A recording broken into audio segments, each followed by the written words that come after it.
Car Vande Mataram दोस्तों।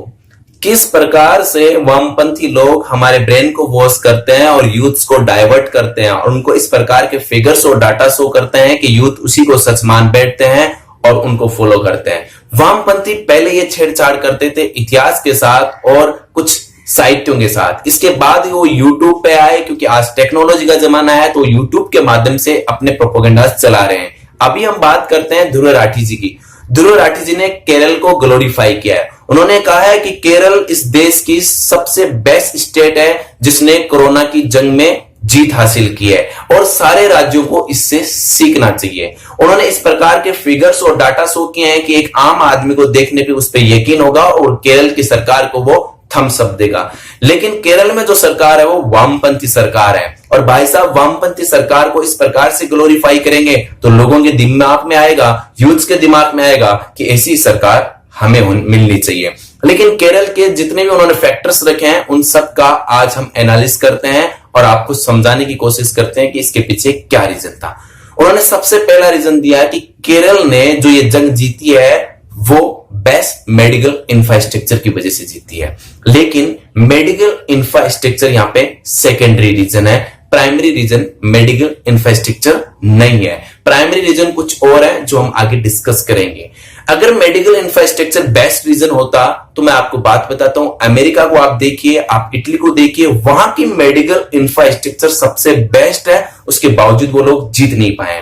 लेकिन केरल का कंपेयर मैं नॉर्थ ईस्ट के साथ करूं, नॉर्थ ईस्ट की पॉपुलेशन करीबन 5 करोड़ है और केरल की पॉपुलेशन करीबन 4 करोड़ है।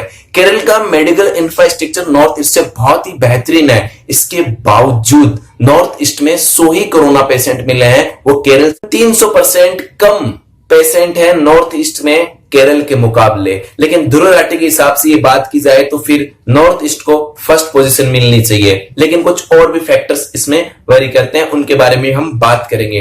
लेकिन उससे पहले हम आपको बताते हैं कि पिछले 5 साल में केरल सरकार ने अपने मेडिकल इंफ्रास्ट्रक्चर पे बिल्कुल भी पैसा खर्च नहीं किया है। अगर हम बात करें कुछ मीडिया हाउसेज की तो उन्होंने तो यहां तक लिखा है old wine in new bottle. लेकिन पिछले 2 साल में जहां पे सबसे ज्यादा पॉपुलेशन है वो है यूपी, वहां की सरकार ने मेडिकल इंफ्रास्ट्रक्चर और यूथ डेवलपमेंट स्ट्रक्चर पे बहुत ही ज्यादा पैसा खर्च किया है। दूसरा जो दावा किया जाता है वो किया जाता है कि केरल में 85% लोग रिकवर कर गए। ये दावा बिल्कुल सच भी है, लेकिन इसके पीछे का रीजन नहीं बताया जाता, क्योंकि केरल में जितने भी लोग इन्फेक्टेड हुए थे, कोरोना पॉजिटिव हुए थे, वो 90% की अगर हम एज ग्रुप निकालें तो वो 20 से लेके 45 वर्ष के बीच का था। इस एज ग्रुप में रिकवर करना बहुत ही आसान है, क्योंकि इस एज ग्रुप के लोगों की मृत्यु सबसे कम हुई है अंटिल उनको कोई खतरनाक बीमारी नहीं हो। लेकिन अन्य राज्यों की हम बात करें तो वहां अलग अलग एज ग्रुप के लोग थे। अगर हम 40 से 70 की बात करें तो किसी राज्य में इनका परसेंटेज 40 है, किसी में इनका 60 है, किसी में इनका 50 है। अगर हम यूपी में बात करें तो इनका परसेंटेज 40 है। 40 से लेके 70 वर्ष की उम्र के लोग 40% कोरोना पॉजिटिव है, तो उनकी डेथ रेट ज्यादा होगी क्योंकि वो रिकवर जल्दी से नहीं कर पाएंगे, उनकी कई अन्य प्रकार की बीमारियां भी होगी। अगर हम यूपी की रिकवरी रेट देखें तो 58% है, जिसमें यूपी ने बहुत अच्छा प्रयास किया इतनी बड़ी पॉपुलेशन होने के बावजूद। लेकिन सच्चाई एक और है जो आपसे सबसे छुपाई गई। 17 जनवरी को चाइना की सरकार अनाउंसमेंट करती है और कहती है कि कोई ऐसा वायरस है जिसकी वजह से ह्यूमन डेथ हो रही है और ये ह्यूमन टू ह्यूमन फैल रहा है। 30 जनवरी को वुहान शहर से 3 स्टूडेंट आते हैं, वो केरल के होते हैं। यानी कि केरल में भी वामपंथ सरकार है और चाइना में वामपंथ सरकार है। जैसे 30 जनवरी को वो स्टूडेंट आते हैं, वहां की सरकार एक्टिव होती है, उनको क्वारंटाइन करती है और एक्शन लेती है और नोटिफिकेशन जारी कर देती है पूरे स्टेट में।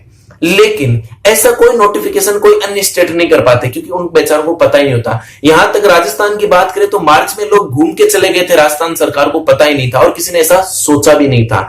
लेकिन केरल सरकार को इसके बारे में बहुत जल्द पता चल जाता है। ऐसा लगता है कि कहीं ना कोई कम्युनिकेशन ऐसा केरल सरकार के और चाइना सरकार के बीच में, क्योंकि दोनों ही वामपंथी सरकारें हैं। अब दावा यह किया जाता है कि आइसोलेशन और टेस्टिंग बहुत फास्ट की गई, इस वजह से इस महामारी को केरल में कंट्रोल कर दिया गया। लेकिन सच्चाई सुनकर आप हैरान रह जाएंगे केरल में 90% जो कोरोना पॉजिटिव थे वो किसी अन्य देश से आए हुए थे, जो केरल के रहने वाले थे और अन्य देशों में रहते थे। जैसे हम केरल की बात करें तो मोस्टली 80% लोग मिड ईस्ट में रहते हैं और बाकी अलग अलग कंट्रियों में रहते हैं, तो वो अलग अलग कंट्रियों से आए हुए थे। तो अब आप बात आई है कि वो एयरपोर्ट पे पहुंचेंगे या फिर वो पैदल पैदल या समुद्र के रास्ते आएंगे। बिल्कुल वो एयरपोर्ट पे पहुंचे तो सरकार ने वहीं उनको कैप्चर कर लिया, कंट्रोल कर लिया, आइसोलेट कर दिया और क्वारंटाइन सेंटरों में भेज दिया।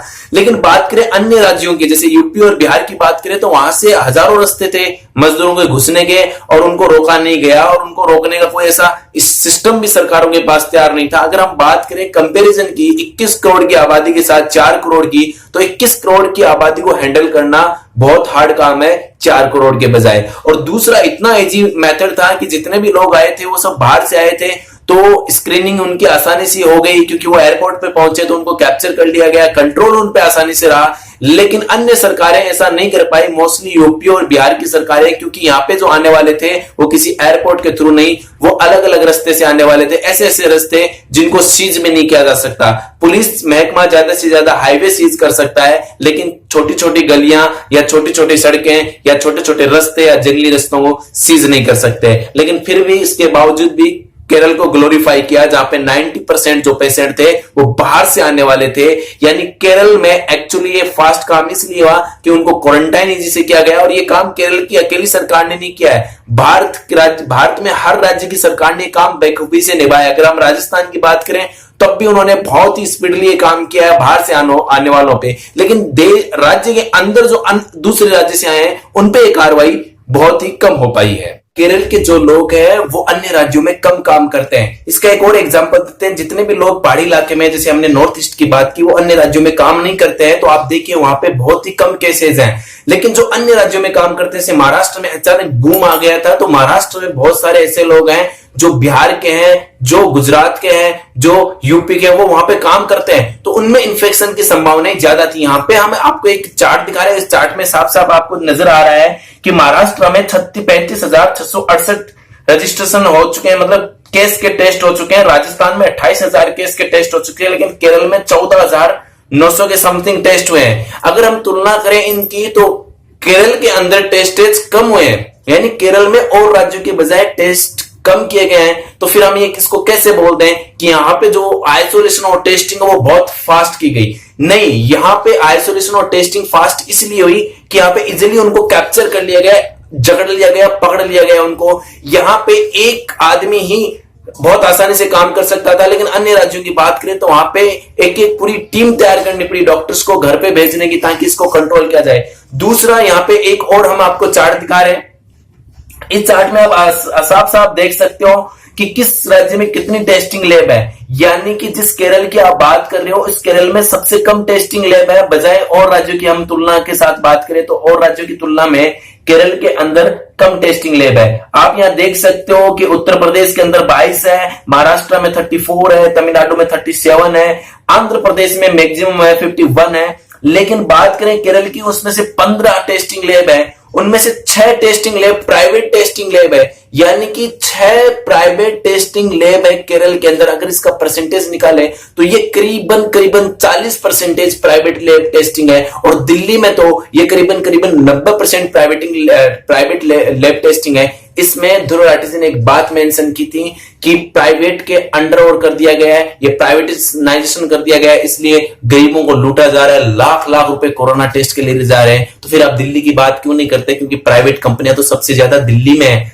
जितने दिल्ली में लेबोरेटरीज गवर्नमेंट ने बनाई है उससे ज्यादा लेबोरेटरीज तो प्राइवेट है वहां पे। तो फिर इसकी आप बात नहीं करते, क्योंकि वहां आपकी विचारधारा की सरकार रहती है, इसलिए आप वहां चुप रहते हैं। लेकिन सच्चाई है कि आपने दोनों लिस्टों को आप कंपेयर कर सकते हो कि कहां कितने कोरोना पॉजिटिव टेस्ट हुए। इसके हिसाब से तो हमें राजस्थान को भी यहां मेंशन करना चाहिए था, ठीक है। इसके हिसाब से फिर नॉर्थ ईस्ट को बेटर बताना चाहिए था, लेकिन उन्होंने ऐसा कुछ नहीं किया। उन्होंने सिर्फ और सिर्फ बेस्ट बताया अपनी ही सरकार को, यानी अपनी ही सोच की सरकार को उन्होंने बेस्ट बताया।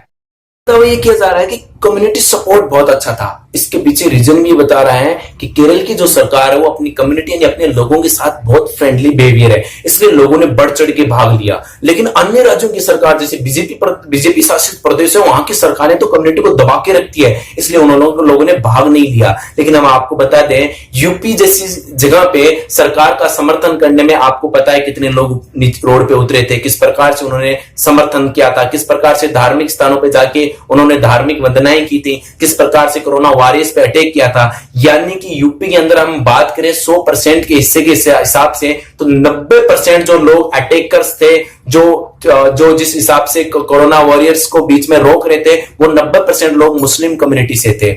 इसके अलावा वहां पे सबसे ज्यादा तबलीगी जमात के लोग जाके वहां पे इन्फ्लेक्टेड करने वाले थे, यानी मुस्लिम कम्युनिटी के लोगों ने वहां पे सपोर्ट नहीं किया 90%, और 10% जो अनदर कम्युनिटी के लोग थे जिसमें उन्होंने भी वहां पे सपोर्ट नहीं किया। लेकिन मैक्सिमम अगर बात करें, एक तरफ आप माइनॉरिटी की बात करते हो कि उनकी संख्या माइनॉरिटी में, लेकिन 90% लोगों ने यहां सपोर्ट नहीं किया था।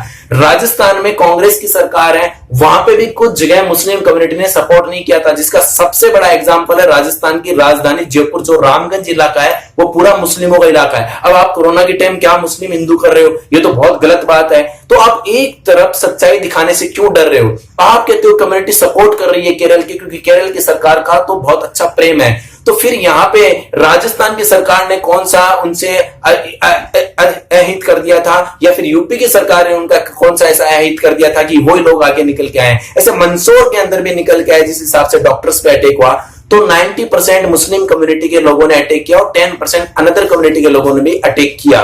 तो यहाँ पे जो मेजर है हम उसकी ही बात कर सकते हैं। यहाँ पे हमारा टारगेट ये नहीं कि पूरी मुस्लिम कम्युनिटी को बदनाम किया जाए। इसके अलावा आपने टिकटॉक पे वीडियोस देखे होंगे जिनके 20-20 लाख सब्सक्राइबर्स हैं यानी फॉलोअर्स हैं, उन लोगों ने ऐसे वीडियोस बनाए हैं कि आपको मास्क नहीं पहनना चाहिए, आपको तो नमाज पढ़नी चाहिए, इससे कोरोना आपका कुछ नहीं बिगाड़ सकता। तो इस प्रकार की मानसिकताएं टिकटॉक पे फैलाई गई, लेकिन ध्रुव भाई साहब नहीं बोलेंगे, उससे कोई फर्क नहीं पड़ता। लेकिन फर्क पड़ता है जब उन पे कड़ा एक्शन लिया जाता है और जब कड़ी कार्रवाई की जाती है। तो जो केरल की कम्युनिटी सपोर्ट है, उस सपोर्ट को आप यूपी के साथ कंपेयर करना चाहो और उसमें आप यह कहना चाहो कि यूपी की सरकार गलत थी इसलिए लोगों ने सपोर्ट नहीं किया। जिन लोगों ने इस महामारी में सपोर्ट नहीं किया उन लोगों से तो कोई उम्मीद ही नहीं की जा सकती।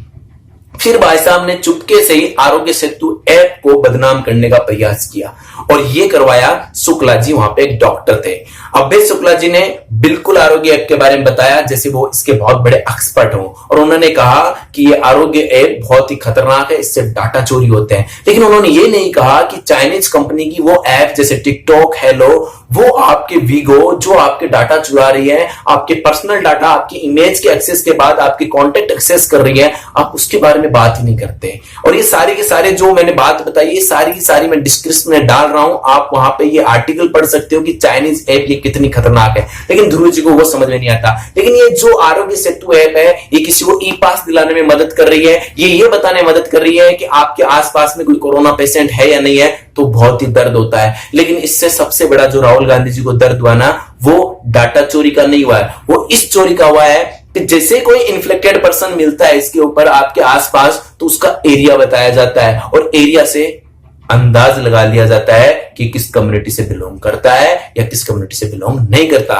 इस वजह से राहुल जी बहुत दुखी थे कि डाटा चले गए तो हमारा जो षड्यंत्र रचा हुआ है उसका क्या होगा। लेकिन इससे जो फायदा मिल रहा है उन लोगों को आप दे सकते हो। अगर इससे फायदा नहीं मिलता तो इसकी रेटिंग इतनी अच्छी नहीं होती, और जिन लोगों ने रेटिंग नहीं दी है इसको अच्छी, उनका नाम भी एक बार देख लीजिए तो आपको सब पूरी कहानी समझ में आ जाएगी कि किस प्रकार से प्रोपेगेंडा चलाया जा रहा है, किस प्रकार से किसी सरकार को बदनाम किया जा रहा है और किस प्रकार से केरल को कथाकथित रूप से आइडियल बनाया जा रहा है आपके सामने। जहां 4 करोड़ की पॉपुलेशन, उसको इस प्रकार से ग्लोरीफाई किया जा रहा है, जहां 21 करोड़ की पॉपुलेशन, जिस यूपी की हम बात कर रहे हैं, जिन्होंने किस प्रकार से संघर्ष किया है, किस प्रकार की मेंटलिटी के साथ वो लड़ रहे हैं, इसके बावजूद भी उस सरकार का कहीं नाम नहीं है। इसी प्रकार से दिल्ली पुलिस ने इतना शानदार काम किया है, लेकिन दिल्ली पुलिस का कहीं नाम नहीं है, क्योंकि इन वामपंथियों की सोच में बड़े ही कीड़े हैं। इनका मानना यह है कि अगर इनकी हम बात करेंगे तो फिर लोग जागरूक हो जाएंगे। इसलिए केरल के और भी बहुत बड़े फैक्टर्स हैं कि केरल इतना आगे क्यों है। इसके पीछे सबसे बड़ा फैक्टर है कि केरल को मदर नेचर ने बहुत कुछ दिया है। ये केरल की सरकार ने नहीं, केरल की मदर नेचर ने उनको दिया है। केरल में काजू होते हैं, केरल में बहुत सारे मसाले होते हैं, केरल के अंदर रबड़ होता है, और केरल के अंदर ना जाने और कितने अच्छे अच्छे प्रोडक्ट्स होते हैं। तो केरल का जो एग्रीकल्चर है वो बहुत ज्यादा रिच है और बहुत ही महंगा है, उसकी मार्केट वैल्यू बहुत अच्छी है। और केरल के चारों तरफ समुद्र है, इसलिए केरल शॉर्टेस्ट डिस्टेंस होती है इंटरनेशनल से जुड़ने की केरल की, और वो भी वाटर मार्ग से जो सबसे सस्ता है। इसलिए केरल का वाटर मार्ग सबसे सस्ता होने की वजह से भी इससे बहुत सारे देश जुड़े हुए हैं और यहां से एक्सपोर्ट और इंपोर्ट होता है। इसलिए केरल के पास उस एरिया से भी बहुत पैसा है। तो केरल के पास जो इतना इकोनॉमिकली स्ट्रेंथ जो इतनी स्ट्रांग है, ये वहां की सरकार की वजह से नहीं है, वो वहां की मदर नेचर की वजह से है, जो मदर नेचर ने उनको दे रखा है। केरल तो आज ही नहीं, अंग्रेजों के वक्त से भी रिच ही था और अभी भी रिच ही है। तो इसमें सरकार ने कोई बड़ा काम नहीं किया है। केरल की जनता अवेयर थी, अवेयर है और अवेयर रहेगी, लेकिन सरकार इसको पॉलिसिंग करने का काम कर रही है और अपनी नेम प्लेट लगाने का काम कर रही है। केरल के लोगों को सबसे बड़ी दिक्कत यह है कि उनको इंग्लिश आती है, अन्य भाषाएं आती नहीं, इसलिए वो हमारी विचारधारा को समझ नहीं पाते और ना ही हमारी बातें उन तक पहुंच पाती हैं। इसलिए केरल लगभग हमसे बाइकआउट ही हो चुका है, हम केरल से जुड़ नहीं पाए हैं और वहां तक उसी का ही फायदा उठाया। इसलिए आप सब मिलकर इस देश को सफल और आर्थिक रूप से मजबूत देश बनाइए। जय हिंद, जय भारत।